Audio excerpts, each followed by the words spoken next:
I'm back. ¿Qué tal? ¿Cómo estáis? Menuda introducción más espectacular. Me he gastado los dineros, ¿verdad? Después de 2 meses sin podcast, con una introducción en la que simplemente he bajado y me he quitado unas gafas de sol. Así es The Wild Project, ya lo sabéis, la humildad ante todo. Primero, os mando un beso y un abrazo a todos y a todas. Mil gracias por estar aquí en una nueva temporada de The Wild Project. Seguimos en la brecha y además hoy un episodio inicial muy fuerte, sinceramente. Muy fuerte, muy interesante, muy útil. Estaré con María Corina Machado. Es una de las personas de las que más se ha hablado este verano sin ningún tipo de duda. Estamos hablando de la situación dramática de Venezuela con unas elecciones claramente manipuladas. María Corina explicará lo que está pasando, las presiones que recibe. Ella sigue estando en Venezuela. Edmundo González, que fue el candidato oficial y el ganador, pues se ha exiliado en España. Y la verdad es que seáis de Latinoamérica, de Venezuela o de España, creo que es un podcast que va a ser muy interesante de escuchar porque no cada día tienes a una persona que está tanto en el ojo del huracán. Ya os aviso, no va a ser un podcast de esos mega largos porque por agenda María Corina tiene un poquito menos tiempo de lo que es habitual aquí en The Wild Project, así que si estáis esperando 6 horas y media de chapa, no la vais a tener. Y tengo que dar una noticia, una novedad muy importante en cuanto a funcionamiento del podcast, sobre todo en audio, y esto sé que a algunos les va a dar igual, pero a otros sí les va a importar y espero que me entendáis. A partir de esta temporada en YouTube todo sigue igual, ya sabéis, pues la estrena en YouTube, tendréis el episodio con el formato de siempre, sin suscripción, etcétera, pero a nivel de audio estaré a partir de ahora, a partir de este mismo episodio ya en exclusiva en Podimo, y esto va para todos los que me escuchabais sobre todo en audio, pues en Spotify, en Apple Podcast y en otras plataformas, y os quiero comentar por qué ha pasado esto y por qué he hecho esto, y voy a ser como siempre muy transparente, muy claro. Aquí han pasado dos cosas. Primero, por parte de Spotify, con quien tenía un contrato y que a nivel de trato personal no puedo decir nada malo porque la gente que lleva Spotify España son muy buenas personas, me han tratado siempre muy bien, pero es cierto que a nivel contractual hubo una renovación tan a la baja, siendo el podcast más grande que tienen en español, que casi rozaba lo insultante. Estamos hablando de un tema económico y de verdad no puedo entrar en detalles por un tema de contratos, evidentemente, pero si vierais números os quedaríais sorprendidos. Para que lo entendáis, tenía que hacer mucha más publicidad para obtener casi la mitad de lo que ganaba anteriormente, y esto para mí fue un hachazo. Y en esta misma época pues aparece Podimo, que es una plataforma que la verdad es que es súper interesante y súper recomendable, esté o no esté yo, y que pues viene con una oferta muy buena, con un trato espectacular, que sinceramente para mi carrera ahora mismo sería una tontería rechazar, y esto sé que lo entenderéis todos. Os cuento lo que es Podimo, por si no lo sabéis. Podimo es una plataforma de podcast, audiolibros, donde tenéis un catálogo pues bastante amplio, con muchos tipos diferentes de podcast y de audiolibros, y ahora tendréis The Wild Project no tan solo en audio, sino también en vídeo. Desde el mismo momento en que en YouTube se publique, también estaré en Podimo, y esto sobre todo es interesante para la gente que antes me escuchaba mientras hacía pesas, mientras estaba conduciendo, mientras intentaba dormir, que tenía el móvil puesto sin ver la pantalla y solo en audio. Entonces, a partir de ahora me tendréis en exclusiva en audio en Podimo, aunque ahí también estará el vídeo por si queréis ver las carusas, y simplemente, y ahí es donde viene un poco la parte que yo tengo que explicar bien, este es un sistema de suscripción, son 5 euros al mes, está en España y en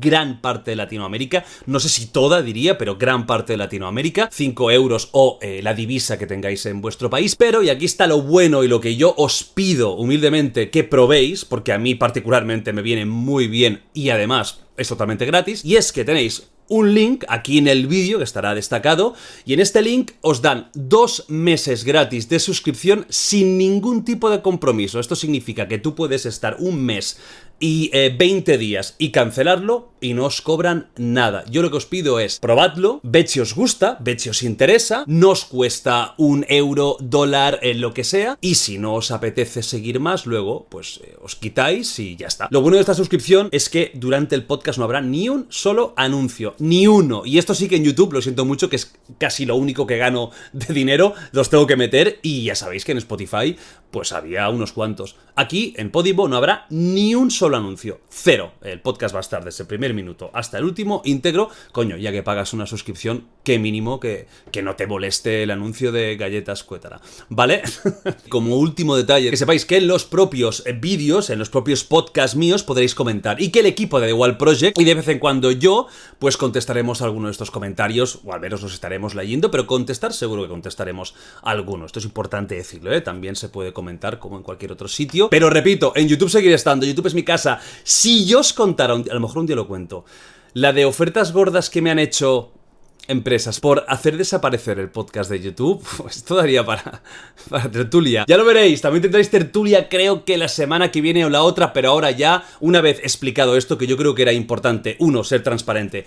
No os he mentido, las cosas son como son. Y ahora va, me pongo serio, porque el tema es muy serio. La invitada de hoy requiere de solemnidad, de seriedad, porque es un tema muy interesante de tratar, pero también muy jodido, muy complicado. Estamos hablando de un país en fallida, de un país con un potencial enorme, y tengo pues delante de mí, virtualmente por desgracia, a una persona que está luchando, que está en la trinchera, que está ahí metida al pie del cañón, y entonces es un auténtico orgullo tener aquí en The Wild Project, en el primer episodio de la temporada, a María Corina Machado.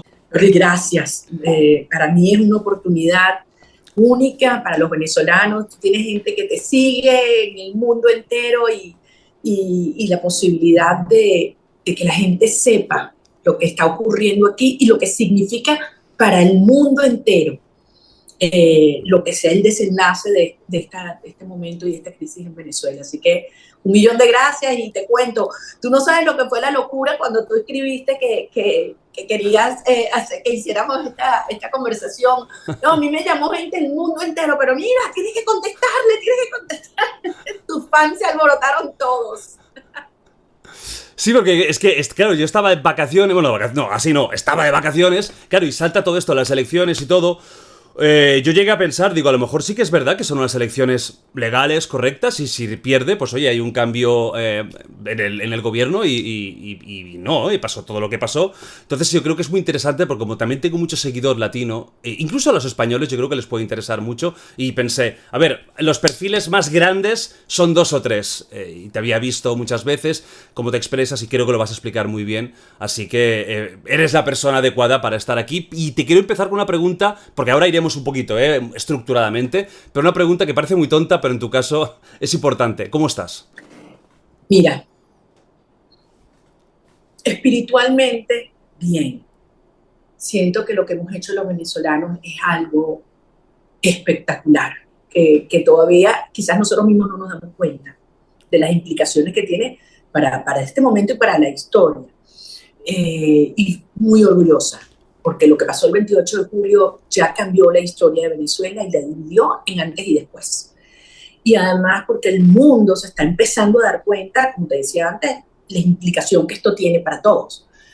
Ahora, también en lo personal hay una parte muy dura de pensar la cantidad de venezolanos que hoy están presos, perseguidos, que se han tenido que ir del país. Todo mi entorno cercano está perseguido, o está afuera, o está escondido, o está preso, o está asilado. Y bueno, podrás imaginar las amenazas que recibo diariamente. Entonces, yo que estoy acostumbrada en los últimos años ha sido estar rodeada de miles y miles y miles de personas. Bueno, tengo varias semanas donde no veo a nadie. Emocionalmente es un cambio importante, pero es un proceso también de crecimiento, de descubrimiento y de entender que la vida te pone retos, desafíos, y hay que crecerse con ellos. Luego te preguntaré por tu situación personal, porque tenemos a Edmundo en España, precisamente hace nada, hace horas que está en España exiliado. Te preguntaré por tu situación a nivel de amenazas, porque hay un riesgo real para tu integridad, ya sea legal o ya sea física, y quiero saber pues cómo estás. Pero primero, un poquito, para hacer un poquito de historia, brevemente, para que la gente lo entienda. Me gustaría entender lo que está pasando en Venezuela a día de hoy, y esto no viene de ahora, sino que viene de hace años. Entonces me gustaría que si pudieras explicar brevemente cómo era la Venezuela justo antes de la revolución bolivariana, del chavismo, o sea, cómo era esa Venezuela, ¿Y por qué aparece un personaje como Hugo Chávez, que primero lo intenta, un golpe de Estado no funciona y al final gana unas elecciones? O sea, para que la gente comprenda por qué estáis así. Y ¿sabes qué? Para que también yo creo que las sociedades aprendan algunas lecciones de otras experiencias, porque al final, si algo aprendimos los venezolanos es que uno no puede tomar la democracia y la libertad como algo, tú sabes, que te vino en el biberón y ya. O lo defiendes todos los días o tienes el riesgo enorme de perderlo. Y una vez que lo pierdes es muy difícil conquistarlo. A nosotros cuando apareció Chávez, nos ponían los casos de Cuba y nosotros, no, Venezuela no es Cuba, Cuba es una isla, nosotros tenemos larga trayectoria democrática, una clase media, tú sabes, pujante, petróleo, eso no nos va a pasar. Y nos pasó. Y hoy estamos peor que Cuba. Y por eso hay que entender cómo al final las democracias, si no son verdaderamente efectivas en dar resultados, donde la gente sienta confianza, se pueden desmoronar. Y yo creo que nosotros tuvimos una terrible crisis de confianza en los últimos años de la democracia antes de la llegada de Chávez. Y Chávez buscó exacerbar esas fallas del sistema democrático y las divisiones entre los venezolanos. Y fue brutal, Jordan, porque voy a dividir esta sociedad. Y lo hizo entre ricos y pobres, blancos y negros, izquierda y derecha, los del este, los del oeste, los de adentro, los de afuera, ¿sabes? Los del pasado. Fue una cosa brutal. Y ese discurso tremendamente incendiario que busca la venganza puede ser muy efectivo, ¿sabes? Porque la gente empieza a justificar todas sus angustias, sus justificadas decepciones y pretender pasarle la factura a otro. Y además, Chávez, cuando llegó al poder, el barril de petróleo estaba a $8 y llegó a 147. Entonces te imaginarás, ¿sabes? Esa manguera, ese tubo de plata, usado para imponerse. Y fue destruyendo uno a uno todos los órganos del poder público. El sistema judicial, en menos de unos cuantos años ya habían hecho una racia, habían sacado más del 90% de los jueces, los habían cambiado. El Congreso tomó control absoluto del Congreso. El poder electoral, que Venezuela es un órgano de poder público, lo controlaron absolutamente y después fueron contra los medios de comunicación, contra los partidos políticos, contra el sector privado, contra las academias, contra todo. Y fueron tomando control y sembrando el terror en la sociedad. Si tú acabas con el empleo, tú acabas con las empresas y tú haces a la sociedad dependiente del Estado, que te da un bono, que te da una bolsa de comida, entonces tú vas haciendo una sociedad absolutamente sumisa. Y eso fue lo que el régimen hizo, incluyendo las Fuerzas Armadas, que la infiltraron y la acabaron con el mérito, sacaron a los mejores, ascendieron a los últimos en sus promociones, metieron a los cubanos dentro de nuestras Fuerzas Armadas y convirtieron a Fuerzas Armadas en una especie de guardia pretoriana de Chávez y el chavismo. Entonces, era una Venezuela que estaba prácticamente postrada. Pero, paradójicamente, fíjate esto, una de las cosas que ellos buscaron, que fue promover la migración, parece mentira. O sea, que un gobierno busque que la gente se vaya, ¿no? Tenía varios propósitos. Uno era una especie de válvula de escape al drama social, porque entonces la gente huía en los años de hambre, de más hambre, 2016, 17, 18. Y eso separó a nuestras familias. O sea, imagínate que de España saliera la cuarta parte de la población. Imagínate lo que sería eso para cualquier país. Entonces no hay una sola familia en Venezuela que no esté dividida. Y eso también buscaba, desde la perspectiva del régimen, hacernos sentir débiles.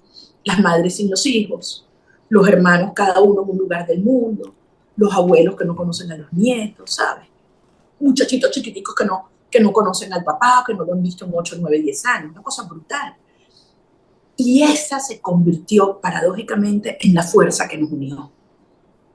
Y de 2 años para acá, la historia comenzó a revertirse, y aunque todo el mundo creía que era imposible, empezamos a derribar esas barreras que nos dividieron y empezamos a levantar y a unir a un país alrededor del anhelo de que mis hijos regresen a casa. Y ahí comenzó este movimiento social y cultural que nos ha traído hasta hoy. Uh-huh. ¿Qué podéis aprender de lo que estaba mal, de las dudas que tenía la gente, como tú comentabas, en la democracia anterior a la revolución? ¿Qué es lo que se estaba haciendo mal que no se puede volver a repetir si al final la democracia vuelve a Venezuela? Eso es una pregunta importantísima. Y yo te voy a ir desde lo más alto, ¿no? Nosotros, solo en Venezuela, incluso en el periodo democrático, hemos tenido un Estado poderoso, dueño de todo, y la sociedad a su servicio. Tiene que pedir permiso para todo. Si querías montar un negocio, si querías tener una señal de algún medio de comunicación, si querías educar a tus hijos, si querías abrir una escuela, todo el Estado parte y reparte, porque era dueño de todo. Del petróleo, del subsuelo, todo. Entonces, al final era una sociedad que estaba al servicio del Estado. Y eso es lo que tenemos que cambiar completamente.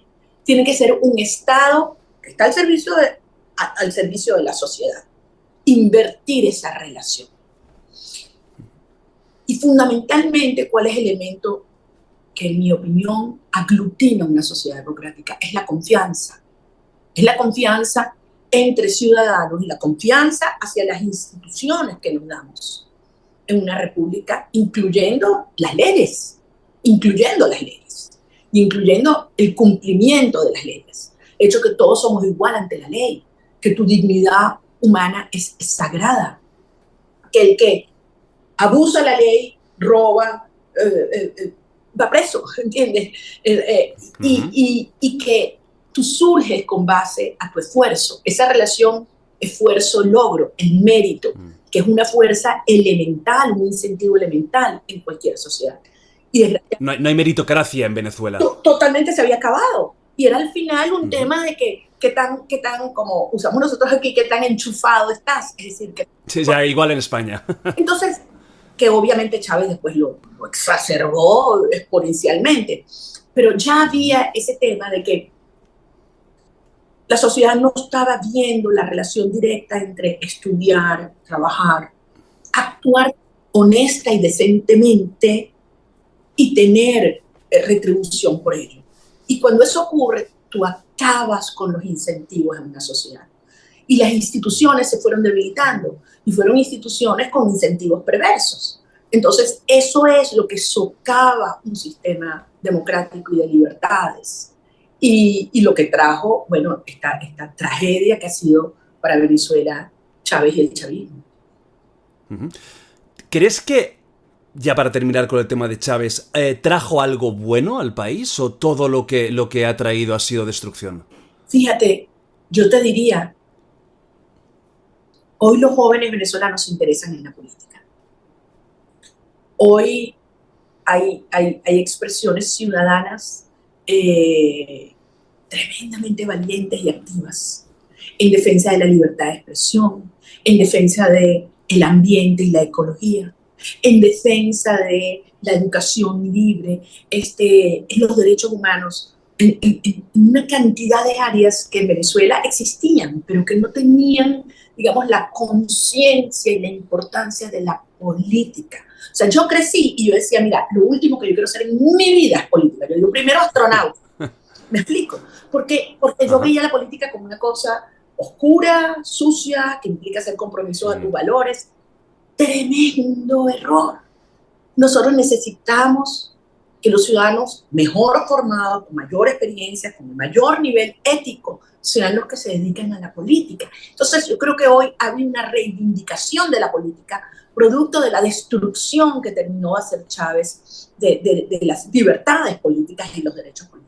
Entonces, yo creo que aquí ha emergido una Venezuela totalmente distinta, que además no queremos saber nada de socialismo. Yo soy liberal, y si bien yo creo que lo que está en juego ahorita no es es una lucha que trasciende lo doctrinario, no es un tema de izquierda y derechas, pero también siento que ha habido esa conciencia de que el socialismo que te impone el control del Estado, que te ofrece que te va a repartir cosas sin trabajar, que no valora el mérito, al final lo que trae es pobreza y migración.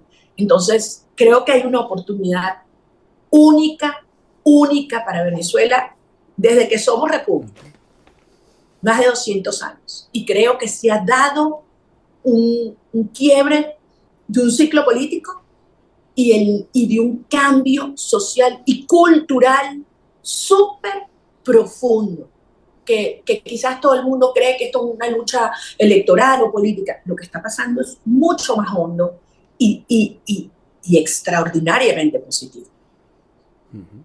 Cuando muere Chávez, entra a la gran palestra Nicolás Maduro, que mucha gente, la gente quizás más joven, ¿no? Los que no están tan enterados, pues se les suena mucho. Nicolás Maduro, actual, supongo, presidente de Venezuela. Defíneme un poco a Nicolás Maduro. ¿Cómo consigue llegar al poder? Entiendo que es el sucesor natural que propio Chávez designa. Y defínemelo un poco. Mira, te preguntaría, defínemelo como persona, como político y como presidente. Bueno, primero yo no considero que es presidente, todos sentimos que él ha usurpado esa función de manera ilegítima y que la ejerce de facto. Efectivamente fue escogido a dedo por Chávez, mucha gente especula que por los cubanos, y evidentemente desde que llegó tuvo que apelar a muchos mecanismos de mayor cohesión y de fuerza, porque Chávez lograba tener mejor manejo de los distintos grupos, de alguna manera. La trayectoria de Chávez, digamos, el carisma que Chávez indiscutiblemente tenía, la forma como había ido adquiriendo o comprando apoyos dentro y fuera de Venezuela, ¿sabes? Se había ido creando ese mito, etc. Entonces, obviamente, él para mantener ese control tuvo que recurrir a formas mucho más burdas, si tú quieres, ¿no? No quiero decir que Chávez no hubiese sido dispuesto a hacerlas, claro que sí, pero no se vio en la necesidad de hacerlas, porque tenía mucha más plata en ese momento, porque tenía esas otras, digamos, complicidades, mantener la cosa como con una fachada más tranquila. Maduro se desató. Y es muy importante entender que lo que existe en Venezuela, la gente habla de la dictadura. Bueno, en estricto sentido, al estar todos los poderes controlados por un solo agente, es decir, donde no hay pesos y contrapesos, tú podrías hablar de una dictadura, pero esto no es una estructura jerárquica, y esto hay que entenderlo, esto es una estructura heterárquica, es decir, aquí hay grupos que además tienen agendas en algunos casos que chocan, la mayoría vinculadas a actividades criminales, desde narcotráfico, extracción de militares, la relación con otros regímenes totalitarios como Rusia, Irán, Siria, grupos terroristas como Hezbollah o Hamas que operan en Venezuela, la guerrilla colombiana. Entonces, esto es muy complejo. Esto no es nada más un tema de que Venezuela está enfrentando un grupo totalitario o profundamente corrupto, que lo son, de venezolanos. Aquí hay otros intereses. Por eso es tan admirable lo que hemos logrado hacer, de avanzar hasta el punto donde estamos hoy. O sea, Maduro para ti no es el único que manda en Venezuela. No, absolutamente no. Y yo creo que de hecho Maduro está en su punto de mayor debilidad hoy y se ha convertido incluso hasta en un problema para los otros grupos, producto de su rechazo absoluto que tiene por parte de la sociedad venezolana. Mira, bueno, ahorita vamos a hablar del tema de la elección, pero uno de esos mitos que se creó es de que Venezuela era un país polarizado. O sea, y esta elección lo demostró, ganamos 70-30, pero lo hicimos sin medios de comunicación, sin plata, con todas las reglas de la tiranía, sin que los venezolanos afuera pudieran votar, sin que los jóvenes, los chamos aquí que cumplieron 18 años se pudieran inscribir. Si eso hubiera ocurrido, esto es una elección que termina 90-10 o incluso mejor para nosotros. Entonces, este no es un país polarizado. Venezuela es una sociedad más unida que nunca. Y no solamente en contra del régimen. Jordi, a favor de un proyecto de país tangible que hoy nos une con valores superiores como la dignidad, la solidaridad, la justicia, ¿sabes? La libertad, por supuesto, el trabajo, el mérito, como te decía. O sea, es muy poderoso lo que está pasando en Venezuela hoy. Uh-huh. ¿Alguna vez has conocido o has estado con Maduro cara a cara? Nunca he hablado con él, lo he visto de lejos Uh-huh. cuando yo era diputada en un par de oportunidades, pero nunca he hablado con él. O sea, nunca llegaste a hablar en persona, digamos, ¿eh? Con Maduro no. Uh-huh. ¿Crees que es una persona que está intelectualmente, educacionalmente preparada para ser presidente de un país? No, obviamente, por supuesto que no. En ninguno. Pero además creo que es un tema que va más allá de la formación, que indiscutiblemente es necesaria. Creo que tiene que ver un tema sobre todo de calidad humana. No es una buena persona para ti. Tiene que ser un servidor público, tiene que ser alguien que quiere el bien común. Y yo creo que esto es un proyecto destructivo, del mal. O sea, cuando yo le digo, esto no es una lucha electoral nada más. Aquí para los venezolanos esto es una lucha ética por la verdad, una lucha existencial por la vida y una lucha espiritual por el bien. Más allá de esto trasciende, no me refiero al tema religioso, me refiero al tema espiritual. Sí. Moral, ético. No, en esas tres dimensiones que te dije. Por eso esto es tan poderoso y por eso no tiene vuelta atrás. Es decir, estos tipos son la maldad pura, ¿no? Estos son gente que manda a detener niños, a secuestrarlos, que es capaz de torturar mujeres, que es capaz de llevarse a miembros de una familia para que se entregue a alguien que ellos están buscando, ¿no? Que son capaces de marcar casas, ¿sabes? Gente mala. O sea, esto está pasando en Venezuela. Ahora iremos a lo que está haciendo el régimen, ¿no? o qué está pasando, ¿no? A nivel de represión, violencia en las calles, el miedo de una persona a reivindicarse. Pero antes, en España y en muchos sitios, claro, nos llega la imagen de Venezuela, a veces no sabemos si exagerada, si no exagerada. Yo te quiero preguntar a ti, ¿cómo es realmente el día a día de una persona normal en Venezuela? ¿Hay tanta miseria como nos imaginamos? ¿Es cierto que no hay comida en los supermercados? Todo esto que nos llega, ¿qué hay de cierto y qué no hay de cierto?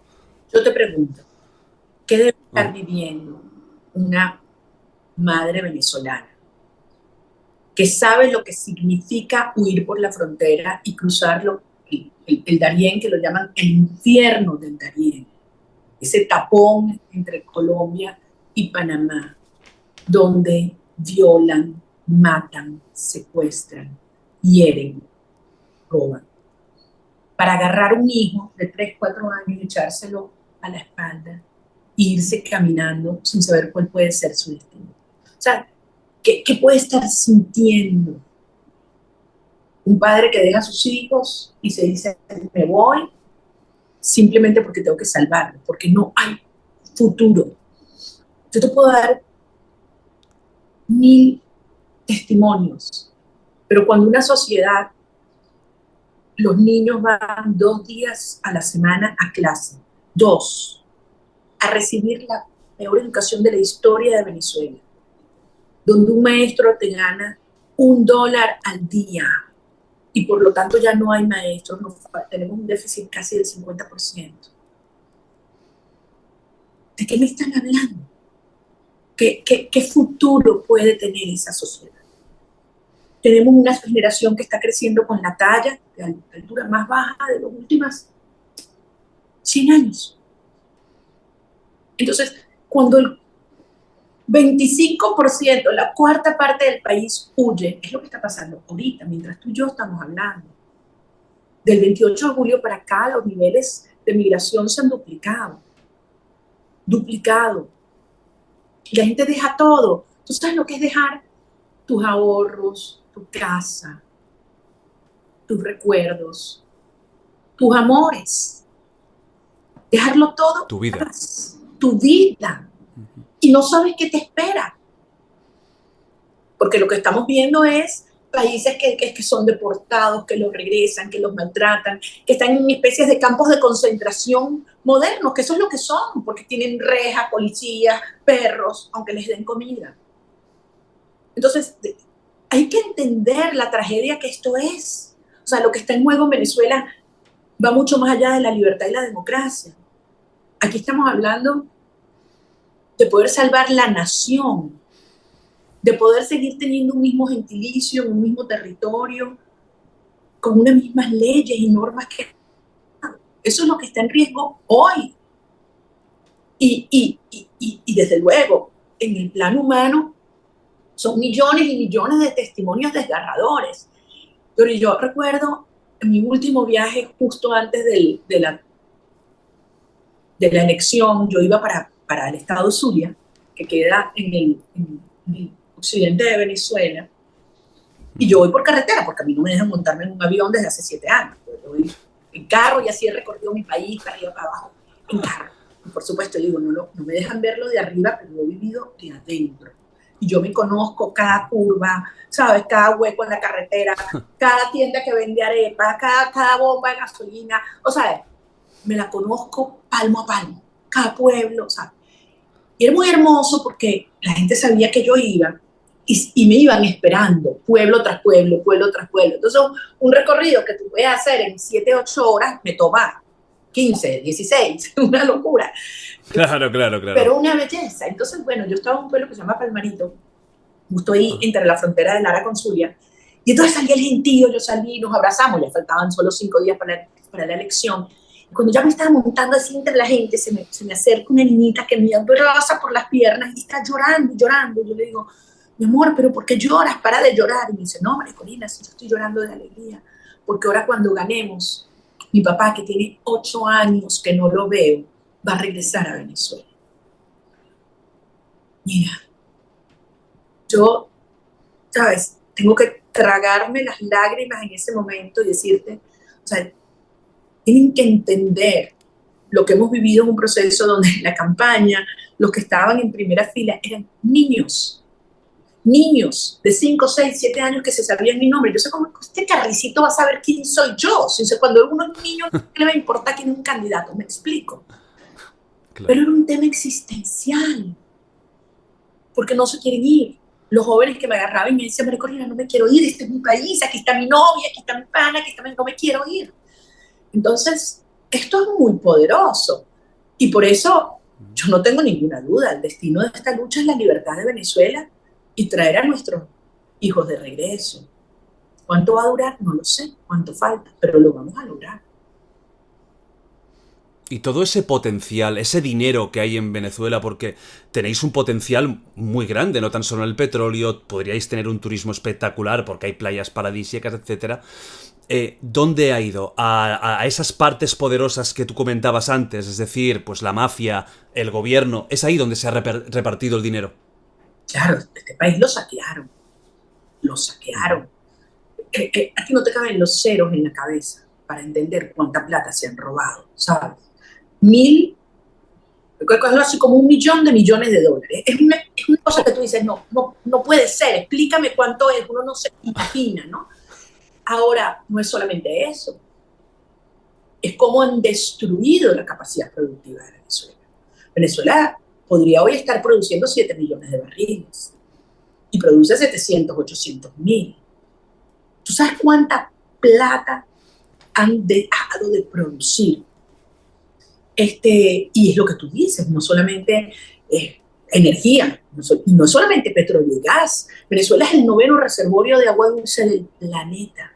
Lo que nosotros podemos hacer en materia de energía limpia, renovable, hidroeléctrica, que tenemos una capacidad ya montada espectacular, pero por supuesto todo lo que ellos tocan lo destruyen.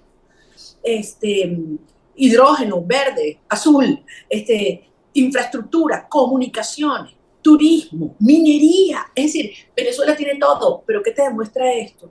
Que tú puedes tener los recursos materiales, pero si tú no tienes, por una parte, los recursos humanos y un sistema que promueva la creación de riqueza, tú lo que produces es una fábrica de pobreza y destrucción. Entonces, yo creo que si hay un ejemplo para la historia de la humanidad, ¿no? De cómo teniendo todos los recursos naturales tú puedes someter a un país a la pobreza, es Venezuela, bajo este sistema. Sin libertad no puede haber prosperidad. Llegamos a las elecciones y claro, a mucha gente, la que está menos enterada del tema, que tenía la idea de que Venezuela es una dictadura totalitaria, es decir, una dictadura y punto, claro, de repente le sorprendió, ay, que hay unas elecciones y la gente va a ir a votar y parece que Nicolás Maduro puede perder y que lo está como... o sea, que no hay drama y llegan las elecciones. Yo te pregunto, ¿vosotros pensabais que realmente iban a ser legales? O sea, ¿iba a ser todo, iba a estar bien auditado, etcétera? ¿O no? ¿O ya lo dabais por Pero, hecho de que esto no iba pero a por pasar? supuesto que no. Ya va. Ujú. Yo no sé si ustedes usan esta frase en España, pero nosotros decimos aquí nadie se chupa el dedo. Es decir, Sí, sí, sí, sí, sí. muy bien lo que estamos enfrentando y parte de lo que hizo esto tan extraordinario como movimiento es que nosotros decidimos el primer día, aquí nos aferramos a la verdad y vamos a llamar las cosas como son. Aquí no hay que estarle dorándole la píldora a nadie, tratando a los ciudadanos como si fueran infantes o imbéciles que no entienden. Por favor, el venezolano con todo lo que hemos vivido, tenemos clarito a quienes estamos enfrentando y mucho más en las zonas populares, que son objeto de todo tipo de amenaza, de control social. Si no te portas bien, te quito la bolsa de comida, te espío, no te doy el ticket para la bombona de gas. Esto es brutal. Y fíjate lo que empezó a ocurrir. Hace año y medio, Venezuela, a principios del año 2023, se veía como un país triste, apagado, luego así como en blanco y negro, súper decepcionado de la política y de los políticos. Y la gente decía, aquí no hay nada que hacer, aquí hay que aguantar, que Maduro va a arrasar en el 24, para el 2030 ya veremos si se puede hacer algo. Aquí no hay nada que hacer. Nadie daba un medio por Venezuela, ni dentro ni fuera. Y empezamos a hacer un movimiento de buscar al ciudadano en una relación uno a uno. Y fue muy interesante porque dijimos, vamos de la periferia hacia adentro, de lo rural a lo urbano, de lo más humilde, lo más popular a las clases medias. Porque yo siempre tuve la intuición que la clase media y las zonas urbanas eran las más escépticas, entre otras cosas porque, bueno, además de donde el régimen ha tratado de que se viva un poco mejor. Eh, y hay burbujas. O sea, hay sectores en Caracas, Jordi, que van a restaurantes que te cuestan 300 euros la comida. Y hay, mientras tú tienes una mayoría de la sociedad que no puede comer, si acaso, 2 veces al día. O una. Y entonces empezamos este proceso de encontrarnos, de hablar con la verdad, de hablar de la familia, de los hijos, de la oportunidad que teníamos. Y la idea de poder ir a unas primarias que se planteó nos dio a los venezolanos la convicción de decir, ya va, pero es que yo puedo elegir un liderazgo que me represente, que no me lo impongan los partidos, que no me lo imponga el chavismo, que me lo imponga la comunidad internacional, que lo coja la gente. Y la primaria se convirtió en un hito de movilización y de rebeldía, donde además la gente decía, y la vamos a organizar nosotros, sin el Consejo Nacional Electoral, sin el régimen, sin plata. Y lo hicimos, o sea, fue una cosa, porque además nos unió a los venezolanos de adentro y de afuera, porque el régimen ha tratado como que los venezolanos de nuestra diáspora no importan, y enfrentarnos unos con otros. No, nosotros vamos a ir a una primaria donde el voto de afuera vale tanto como un voto adentro. Y esto se convirtió en una gesta ciudadana. Y hay que reconocer que los partidos lo tuvieron que aceptar, porque era ya los partidos que durante 20 años controlaban quién era el que representaba a la oposición, dijeron, no, lo va a hacer la gente. Y nos dijeron que era imposible ir a primarias, que era imposible, y que era imposible organizarlas con la propia gente, sin las Fuerzas Armadas, y que no iba a votar nadie. Y el régimen una vez más se equivocó, porque ellos creyeron que iba a ir poquísima gente y que nos íbamos a poner a pelear entre nosotros, en los distintos partidos y los candidatos. Y fue el 22 de octubre, para mí, el hito que arrancó con fuerza de cara al 28 de julio. Fuimos casi 3 millones de venezolanos. Fue una cosa espectacular. Mira, ese día, en no sé cuántas partes de Venezuela, llovía y llovía, incluyendo Caracas. Y yo decía, ay, la gente no va a ir. Mira, la gente se paró estoicamente 3, 4, 5 horas bajo la lluvia. Se nos acabaron las papeletas. Hubo un gentío que no pudo votar. Y la gente furiosa me llamaba. Yo decía, Dios, nos van a matar. Porque la gente decía, yo no me voy sin votar. Y buscábamos más papeletas, las que teníamos de resguardo. Y finalmente, una cantidad de gente no pudo votar. Y yo obtuve más del 90% de los votos. Tú te imaginarás lo que eso significó para mí. O sea, un mandato y un compromiso muy profundo de vida. Y allí empezó esta historia que nos trajo hasta aquí. Las elecciones acaban pasando, es un escándalo internacional, Maduro reclama la victoria, vosotros decís que no. O sea, ya sabíais que iba a pasar, entonces ya ibais, me imagino que mentalizados con, oye, mira, va a salir él. Vale, ¿y cuál era el plan entonces? Fíjate, ¿Qué era lo que habíais pensado hacer? Fíjate qué pasó. Cuando yo gano las primarias, el régimen dice, contra esta no, contra esta no. Además que son misóginos y son una cosa horrible, ¿no? Entonces, fueron contra mí. Y decidieron, de una manera totalmente atropellante, ilegal, irrita, lo que tú quieras, inhabilitarme, ¿no? Inventaron que cuando yo fui diputada y que no había presentado unos cupones de alimentos en mi declaración ante la Contraloría de $1 mensual, una cosa que era cosa absurda. Y por 15 años me inhabilitan para ejercer cargos públicos. Entonces ellos pensaban que yo iba a mandar todo, tú sabes, para dónde, ¿no? Y decir, aquí se acabó. Y ya van a ver. Conseguimos una mujer espectacular, que todos los partidos la aceptaron.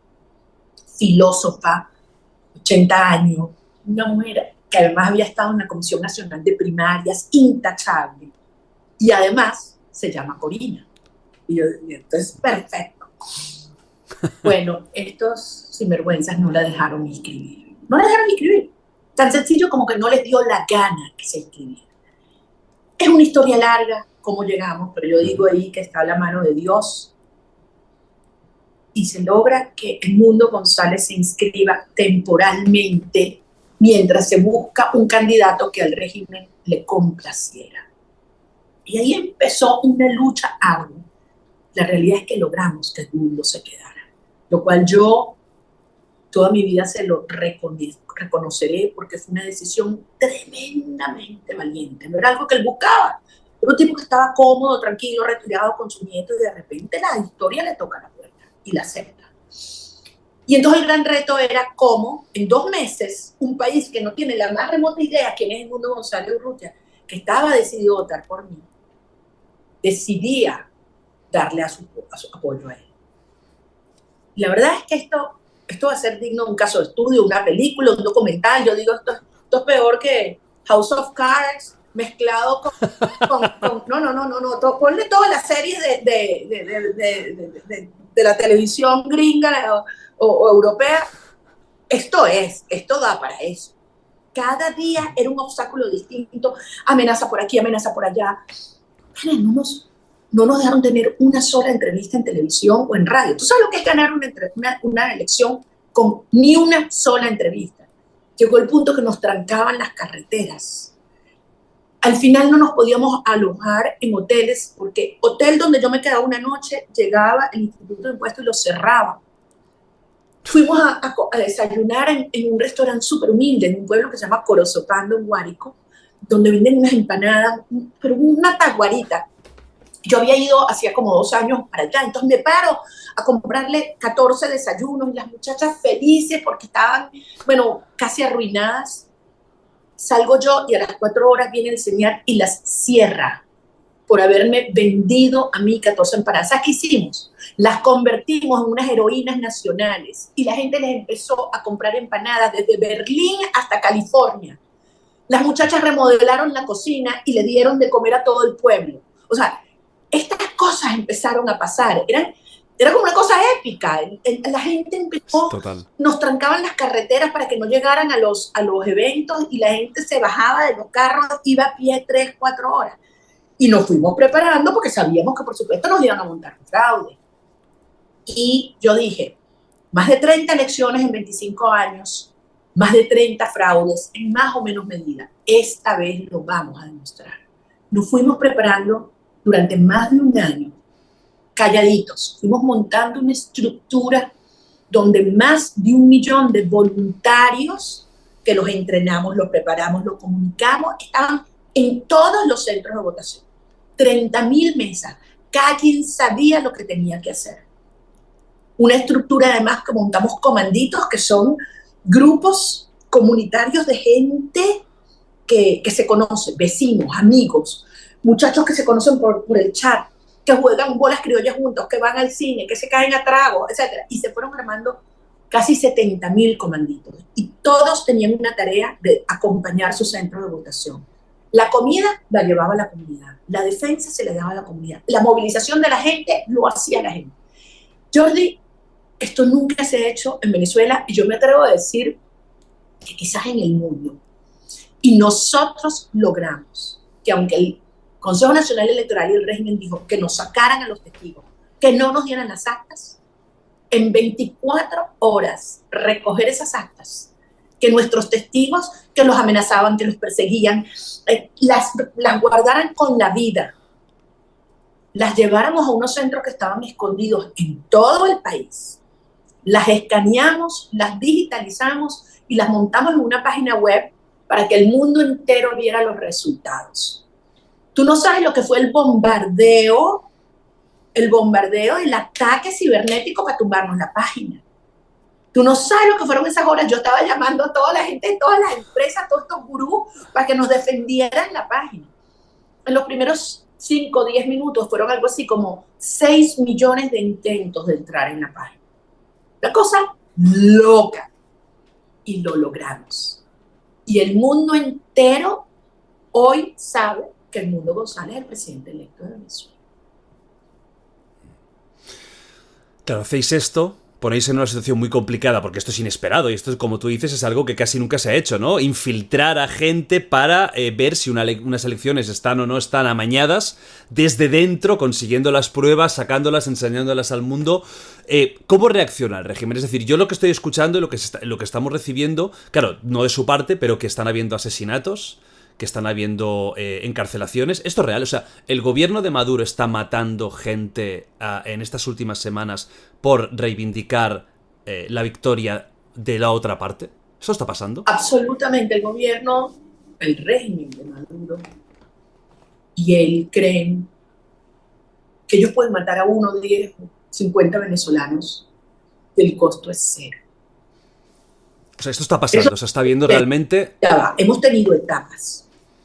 Esa misma noche, cuando ellos se dieron cuenta que no era que habían perdido, es que los arrasamos por paliza, inmediatamente la gente empezó a salir, a celebrar, y sobre todo en las zonas populares, muchachos jóvenes en zonas muy pobres de Venezuela.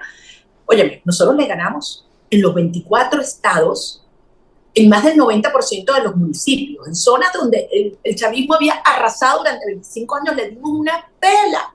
Entonces ellos estaban totalmente descubiertos y ordenaron no solamente a cuerpos represivos de seguridad del Estado, civiles y militares, sino a paramilitares armados por ellos, que se llaman colectivos, salir a matar.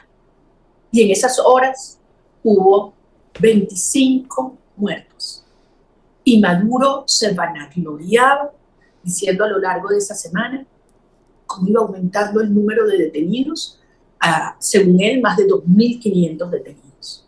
Las ONG de derechos humanos y los periodistas empezaron a documentar casos escalofriantes de cómo llegaban a las casas y se llevaban gente arrastrada por el simple hecho de que habían sido un testigo y habían entregado un acta. Casos donde buscaban una persona que se había involucrado en algún tipo de actividad en la campaña y si no lo conseguían, se llevaban a una esposa o al hijo para amenazarlo para que la persona se pudiera entregar.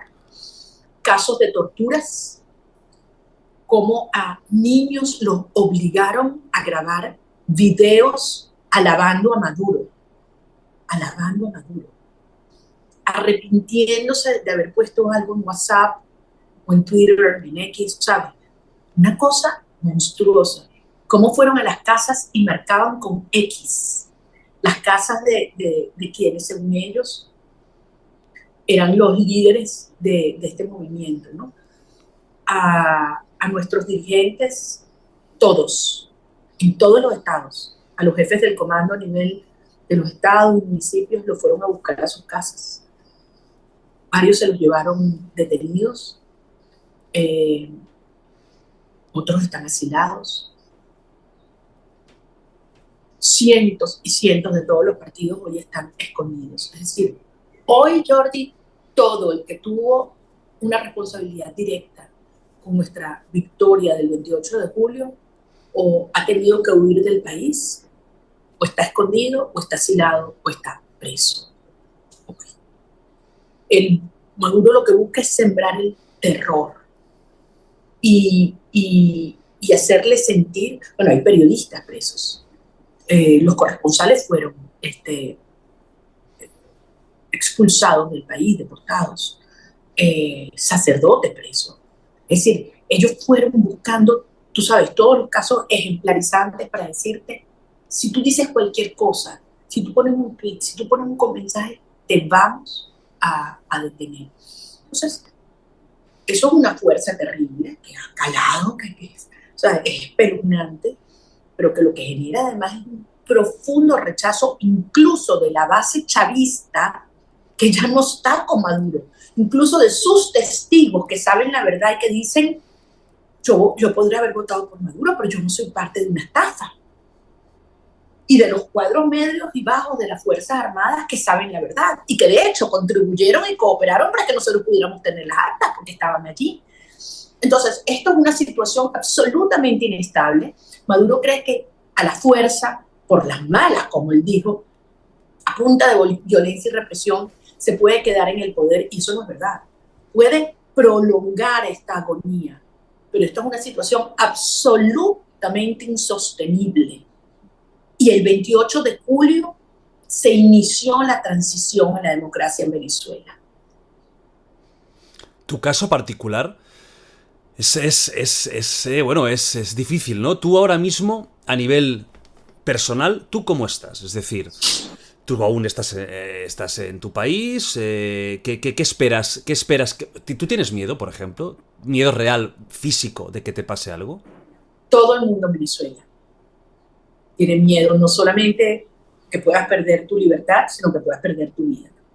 Todo el mundo. Pero en tu caso, tú eres la cara, una de las caras más visibles, ¿no? A mí me han acusado de todo, de terrorismo. Maduro dijo que yo era prófuga de la justicia. La semana pasada detuvieron a mi abogado, un hombre que además fue magistrado, un tipo, o sea, profesor universitario, ¿sabes? Y son señales hacia mí, me explico. O sea, mi casa está rodeada. Todo el que entra o sale del edificio donde vivo es objeto de todo tipo de persecución, de amenaza, de inspección, qué sé yo, mi familia. Pero yo le he dicho a los venezolanos que yo voy a seguir aquí. Hemos ido asumiendo esto, les digo, serenidad, coraje y firmeza.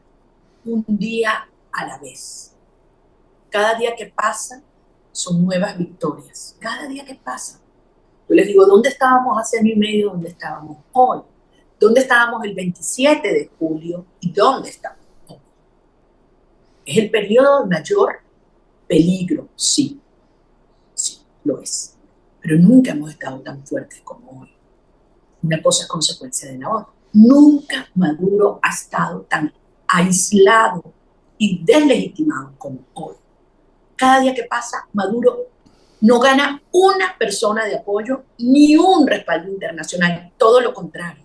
Cada día que pasa, nosotros tenemos más gente dentro de Venezuela que se une a este enorme movimiento por el cambio y más actores internacionales, incluso los que eran aliados de Maduro, se dan cuenta lo que es. O sea, esto no es una dictadura más.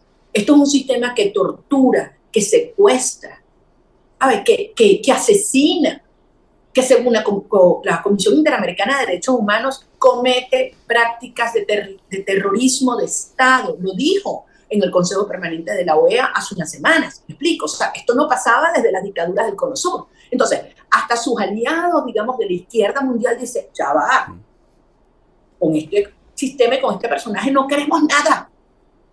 Entonces, yo creo que este es un momento en el cual hay que ver esto. Enorme madurez, entender lo que está pasando, todo que quisiéramos que esto hubiese resuelto ese mismo día, pero si estamos enfrentando un sistema criminal, no vamos a pensar que va a entregar el poder por las buenas.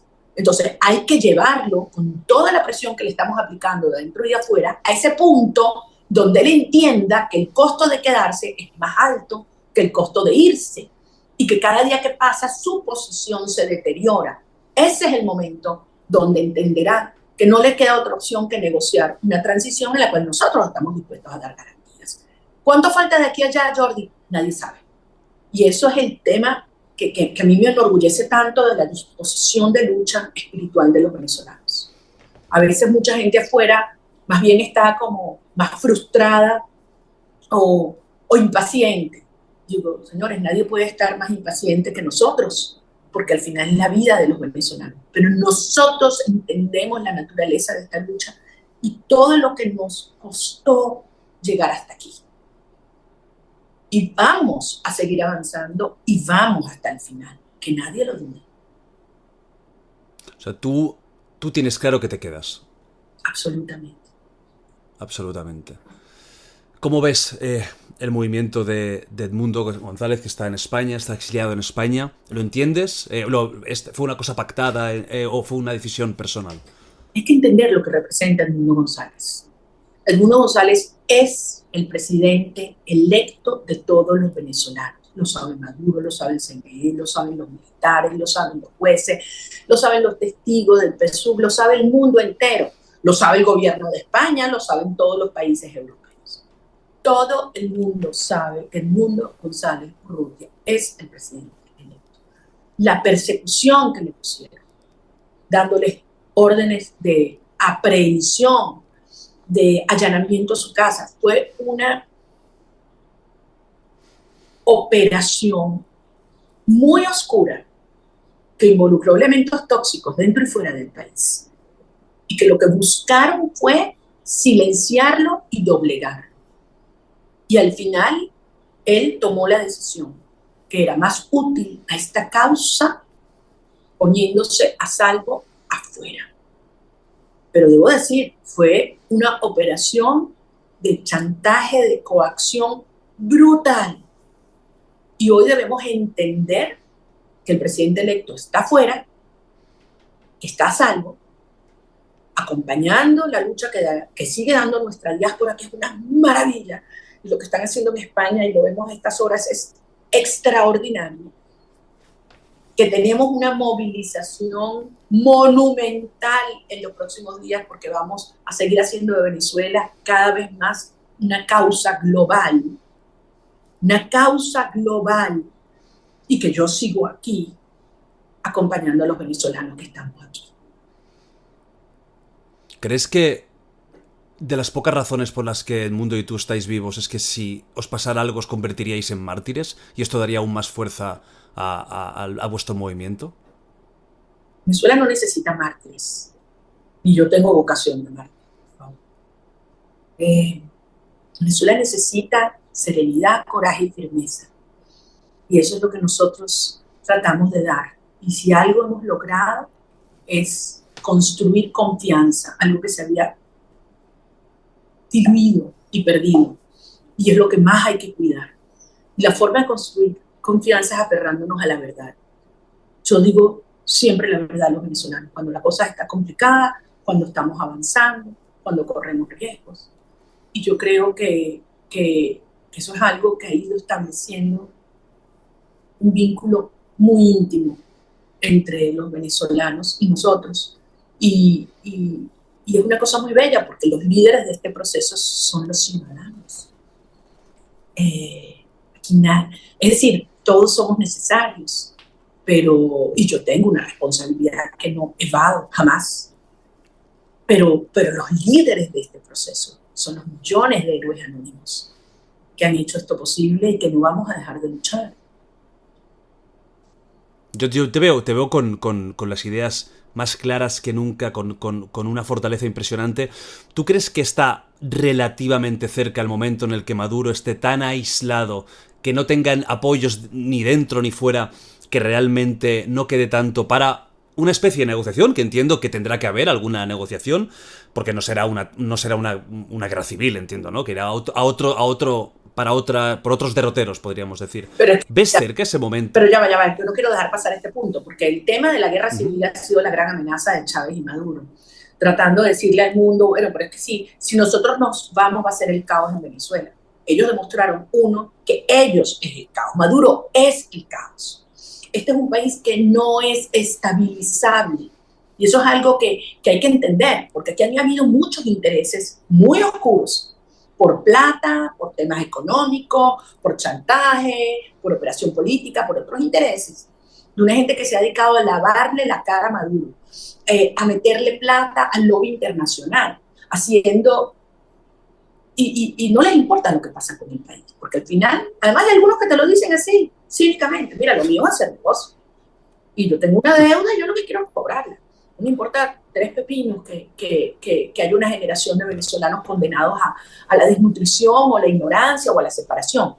Hay otros que son más sofisticados y se disfrazan de negociadores o enviados o diplomáticos o qué sé yo. Pero al final su propósito es lavarle la cara a Maduro y hacer que este proceso se normalice y se estabilice. ¿Sabes qué? Eso no va a pasar, porque esto no es estabilizable ya. Cuando tú tienes 90% de un país en contra y 100% del país que sabe que te robaste una elección o que pretende robarte, cuando tienes el mundo entero consciente de que Venezuela puede convertirse en el hub energético de las Américas, pero la empresa que invierte en Venezuela está pagando un costo reputacional muy alto.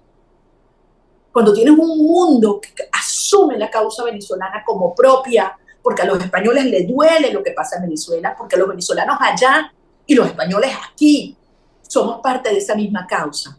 Porque toda la región sabe que si Maduro se queda de la fuerza, aquí van a ser 3, 4, 5 millones de venezolanos que van a huir, y eso desestabiliza toda la región. Cuando la gente te dice, ya va, pero es que se le está abriendo la puerta a los enemigos de Occidente, Rusia, Irán, grupos terroristas, entonces se convierte en un problema de seguridad hemisférica. Entonces, Maduro no es estabilizable, esto no es normalizable, y eso es lo primero que hay que entender aquí. Pero lo más importante hay que entender aquí que los venezolanos no vamos a permitir que nos arrebaten y nos destruyan nuestro país. Nos dimos un mandato el 22 de octubre en las primarias, el 28 de julio en la elección. Y sabemos lo que tenemos que hacer. No vamos a abandonar al pueblo de Venezuela, ni no nos vamos a abandonar unos a otros. Y con lo que te digo, cada venezolano ha asumido que esto no es un problema solo mío o del mundo, o de los partidos. Cada quien tiene su responsabilidad y la asume como propia. Y es una lucha existencial, es una lucha espiritual y la vamos a ganar. ¿Cuánto tiempo? No sé. Yo he aprendido en estos meses también sobre la relatividad del tiempo. A veces pasan días que parecen horas que tú dices aquí, y de repente en cuestión de instantes todo se acelera. Entonces, nuevamente, hay que tener la visión completa, y yo creo que la sociedad venezolana está actuando con una inteligencia y con una resiliencia. Yo me siento tan orgullosa. No ha habido una generación mejor forjada a golpes, con errores y aciertos, con caídas y levantadas, para lograr este movimiento de redención, de liberación y de construcción de una nación con unos pilares éticos y liberales muy sólidos. Sé que por agenda se está casi acabando el tiempo. Vamos con lo ultimísimo. Te quería preguntar, antes has dicho que si llega el momento en el que se tiene que hablar, que daríais unas garantías. ¿Ya habéis hablado, habéis pactado entre vosotros? Porque entiendo que también Maduro, que no es tonto y sabrá que su tiempo se está acabando, tendrá miedo de las repercusiones que puede tener todo lo que ha hecho y qué le va a pasar, ¿no? ¿Habéis ya vosotros internamente hablado de algún tipo de salida para él que de alguna forma no sea dramática o no sea vengativa? Lo hemos dicho claramente. Nosotros representamos valores opuestos a lo que representa este sistema. Nosotros vamos a unir un país plural, donde le vamos a ofrecer a aquellos que creyeron o que todavía quieren estar cerca de lo que fueron las ideas del chavismo, que puedan convivir, eso sí, cumpliendo las normas de la democracia, con justicia, no con impunidad. Y desde luego nosotros sabemos que debemos, a un país que está tan herido y tan golpeado en lo que este sistema representa, transmitirle la importancia de que a través de la justicia podamos llegar a sanar heridas y al perdón. Pero para que haya perdón tiene que haber justicia, no puede haber impunidad. Si la sociedad siente que es borrón y cuenta nueva de que no pasó nada, más bien ahí hay un riesgo de que mucha gente quiera tener justicia en sus propias manos, y eso sí es peligroso. Entonces tenemos que asegurarnos que esto sea un proceso llevado adelante, una gran conciencia histórica. Yo ahí sé que tengo una enorme responsabilidad frente a los venezolanos, frente al mundo, y le hemos dicho al régimen que estamos dispuestos a dar garantías que se discutirán en el momento que haya un espacio realmente serio, donde hay voluntad de avanzar en una transición a la democracia y que no se utilice en el pasado como una maniobra para ganar tiempo y legitimidad. Eso no lo vamos a permitir. Pero entiendo que sí o sí va a haber algún tipo de proceso judicial o se van a tener que dar explicaciones no tan solo morales, sino también legales. Evidentemente, porque además hay distintos tipos de crímenes. María Corina Machado, me gustaría tener más tiempo para muchos más temas, porque la verdad es que es un tema muy complejo el de Venezuela y da para mucho. Yo estoy muy contento de que hayas estado aquí, de que sigas en la brecha, en la lucha, que estés ahí en la trinchera, porque estás en situación de trinchera realmente. Ya como último es simplemente un poco futuro, ¿no? Si esto, como tú lo tienes claro, se supera y Venezuela recupera, porque al final eso que tú decías, esto no es un tema de política, esto no es un tema de ser de izquierdas, de derechas, no, creo que es un tema de salvar un Estado que es absolutamente fallido y que va a implosionar y que no va a haber una marcha atrás. ¿Cómo ves el futuro de Venezuela? ¿Eres optimista?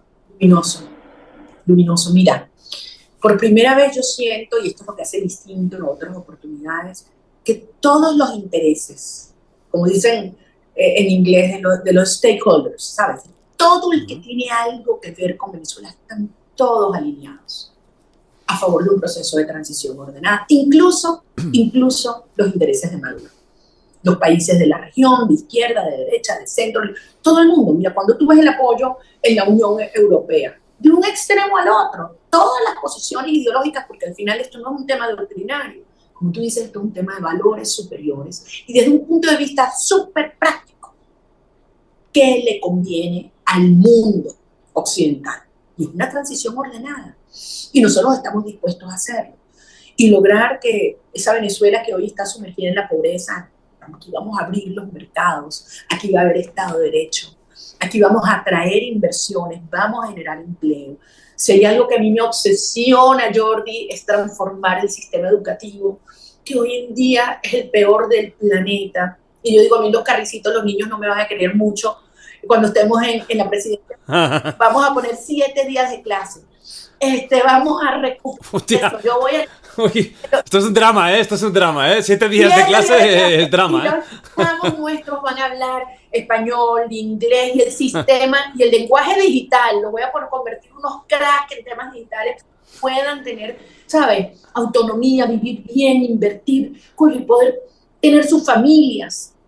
Una Venezuela donde hay respeto, donde somos iguales ante la ley, donde, donde nuestros hijos regresen a casa. Yo, cuando vivía en mi casa, pasaba y veía los cuartos vacíos de mis hijos, que ya son muchos años, y el dolor en el alma es el mismo del día que se fueron, ¿sabes? De haberme perdido momentos en su vida que no van a volver y que me hacen sentir tremendamente culpable por haberle fallado a mis hijos, por tenernos esta distancia, pero al mismo tiempo esto lo hacemos por ellos. Les vamos a dejar un país del que se sientan súper orgullosos de ser venezolanos. Así que a ustedes, en el mundo entero, pero a los españoles en particular, a los latinoamericanos, a nosotros nos necesitamos ahora más que nunca. Ustedes necesitan una Venezuela libre y nosotros lo necesitamos para liberar a Venezuela. Es el momento de confiar, de avanzar y de actuar. Venezuela es una causa global que es suya y nuestra, y que tiene un destino que es la libertad y el bienestar de nuestros pueblos. Pues nada, María Corina Machado, un placer tenerte aquí. Siempre el invitado es el que da como pues la despedida, ¿no?, del podcast. Nosotros nos vemos la semana que viene, ya estamos aquí de regreso, ya he vuelto, se acabaron las vacaciones, empieza la caña. Lo dicho, pues esto, un honor, espero que la lucha siga, que no dure mucho, sinceramente, que antes de lo que pensemos haya una transición y que Venezuela pueda recuperarse y que podamos ir de vacaciones ahí y podamos ir tranquilamente y por la calle y que haya buena educación. Aquí te voy a recibir. ¿Tienes la cámara? Aquí te vamos a recibir. ¡Ah, qué bueno! ¡Qué bueno! Pues yo me vengo, tengo ganas, eso, el país que tengo ahí marcadito para venir. Pues nada, tienes la cámara y di lo que te apetezca. Tú puedes decir cualquier despedida. Cualquier despedida. Cualquiera. Libertad ahí. Aquí tienes libertad. Bueno, ¿saben qué? La vida es dura, pero también yo siempre le digo a los muchachos nuestros, hay que disfrutarla. Incluso en los momentos de mayor angustia, de mayor dolor, de mayor frustración, hay que vivirla con intensidad. Y yo les digo, disfrutemos este momento en el sentido de que estamos escribiendo la historia. Y que Venezuela va a ser una nación totalmente distinta por lo que estos venezolanos de hoy estamos haciendo. Y vamos a escribir historia. Y nos vamos a dar cuenta de que estos momentos que a veces se sienten así, que se te viene el mundo entero, son los momentos que hacen que vale la pena vivir la vida. Así que a vivirla con intensidad, a mantenernos firmes, a seguir adelante y a mantener esta fuerza creciente uniendo el mundo entero alrededor de esta causa global que es la libertad de Venezuela. Y los voy a recibir a todos aquí, como tú dices, visitando las playas más bellas, las selvas, las montañas, pero sobre todo abrazándonos con los venezolanos. Quiero mucho y gracias, John.